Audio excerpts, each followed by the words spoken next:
कभी तुमने सोचा है जब हम कहते हैं सुबह के 7 बजे तो ये 7 बजे कौन तय करता है? तुम्हारी घड़ी या मोबाइल या सैटेलाइट, या फिर वे एक जगह जहां से समय का प्रभाव मापा जाता है? आज हम सब ग्रीनविच मानक समय या जीएमटी सुनते हैं। लोग कहते हैं यह दुनिया का केंद्र है, पर यह सच्चाई नहीं है। कभी एक समय था जब पूरी दुनिया समय का ज्ञान भारत से लेती थी, और उस ज्ञान का केंद्र था उज्जैन। हाँ, वही उज्जैन जहाँ आज महाकाल की आरती में घंटियाँ बजती है। वहाँ से कभी समय की पहली गिनती शुरू हुई थी। मनुष्य ने जब पहली बार आसमान की तरफ देखा तो उससे दो चीज समझ में आई। एक कि सूरज आता है और चला जाता है, दूसरा कि चांद घटता बढ़ता है। इन दोनों के बीच का अंतराल ही समय का पहला माप बना। किसी ने घड़ी नहीं बनाई थी, कैलेंडर नहीं थे, लेकिन भारत के कृषि वैज्ञानिक और गणितज्ञ आसमान की हर हलचल को देख रहे थे और समझ रहे थे कि समय की कोई वस्तु नहीं बल्कि जीवन की गति है। वेद में काल को ब्रह्म कहा गया है, क्योंकि समय न शुरू होता है न खत्म होता है, बस चलता है। और भारत ने उससे चलते समय को मापना सीखा। बहुत पहले जब दुनिया के बाकी हिस्से जंगले और गुफाओं में थे, भारत के ऋषि तारों की चाल को लिख रहे थे। उनके पास न टेलीस्कोप था न कंप्यूटर, पर उनकी दृष्टि विज्ञान और ध्यान का संगम थी। ऋग्वेद में कालचक्र का उल्लेख मिलता है, जहाँ बताया गया है कि कैसे सूर्य का चंद्रमा को चक्र से ऋतुओं बदलती है। हर ऋतु, हर मास और हर नक्षत्र समय का एक सूत्र था। कहते हैं ऋषि नगध ने वेदांग ज्योतिष लिखा, जो विश्व का पहला समय विज्ञान केंद्र ग्रंथ था। इसमें लिखा गया था कि जब सूर्य की छाया ठीक बीच में हो तब दिन और रात बराबर होता है। वही समय का संतुलन का और वे वेद कहा था। उज्जैन सिर्फ एक शहर नहीं था, वे धरती का केंद्र भी माना जाता था। आज जो लोग प्रधान मेरिडियन कहते हैं, वे मूल रूप से उज्जैन से गुजरती थी। इसका वैज्ञानिक कारण भी था। धरती का यह भाग सूर्य की रेखा पर सबसे सटीक संतुलन देता था, यानी यह सूरज का उदय और अस्त सबसे स्थिर था। प्राचीन भारत के खगोल शास्त्री ने पाया कि यदि किसी जगह का समय सही मापा जा सके तो पृथ्वी की गति और दिशा भी मापा जा सकती है। और उसी विचार से समय गगन की जोर पड़ी। कहा जाता है लगभग 2000 साल पहले उज्जैन का राजा विक्रमादित्य ने विक्रम संवत देखी, और शुरू में यह भारत का स्वर्ण युग था, जहाँ गणित, खगोल शास्त्र और दर्शन एक साथ चलते थे। विक्रमादित्य ने उज्जैन में विशाल वेधशाला बनवाई।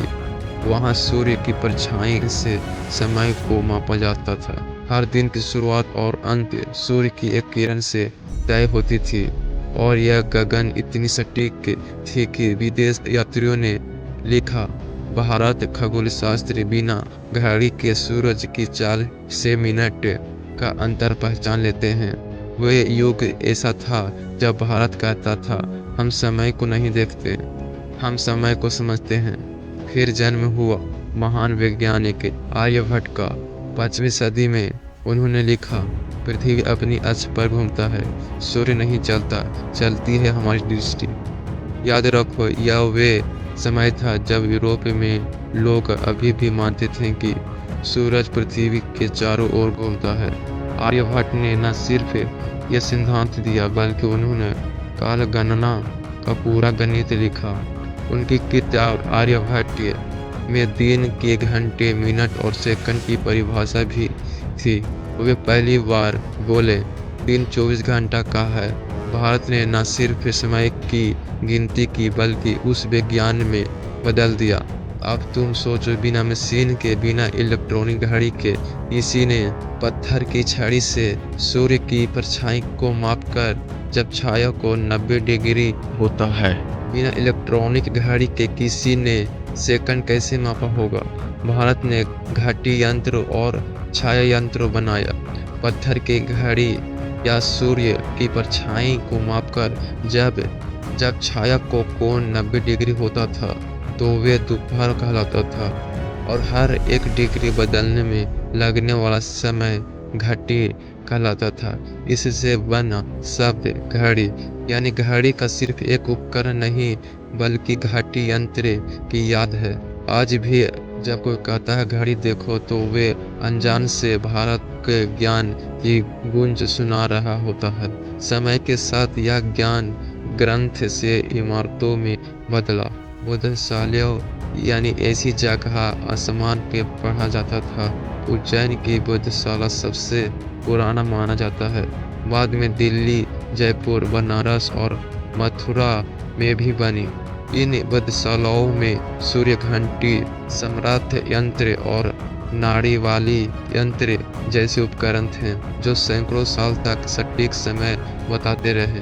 कहते हैं कि जब जयपुर का जंतर मंतर बने तो अंग्रेजी वैज्ञानिक हैरान रह गए। इनकी सटीक गणन। भारत मुस्कुराया क्योंकि यह समय विज्ञान नहीं साधन था। इतिहासकार कहते हैं धरती पर जहाँ जहाँ सूर्य की रेखा सीधे गुजरता है वह स्थान संतुलन का प्रतीक होता है।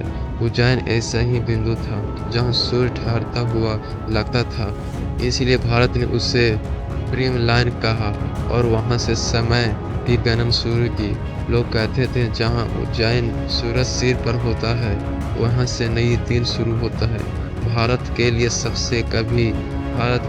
समय कभी बिजनेस हॉर्स नहीं था। यहाँ समय का अर्थ था सूर्योदय, गर्मी, सूर्यास्त, विश्राम, पूर्णिमा या संतुलन, अमावस्या, आत्मचिंतन। यहाँ लोग घड़ी नहीं देखते थे, आसमान देखते थे, क्योंकि वे जानते थे घड़ी तुम्हें बताती है कितने व्यक्ति बीता, लेकिन तुमने उस समय का क्या किया।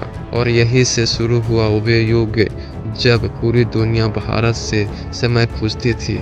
यूरोप में दिन और रात के माप के लिए भारतीय ज्योतिष और पंचांग का इस्तेमाल होता था। अरब और चीन के विद्वान उज्जैन की पौधशाला से सीखने आते थे। भारत ने न सिर्फ समय को मापा बल्कि उस संस्कार बना दिया था। अगर आपका हमारी ये कहानी पसंद आ रही है तो चैनल को सब्सक्राइब करना न भूलें ताकि आप हमारी अगली मज़ेदार और दिलचस्प कहानी को सबसे पहले देख सकें और बेल आइकन दबाना ना भूलें।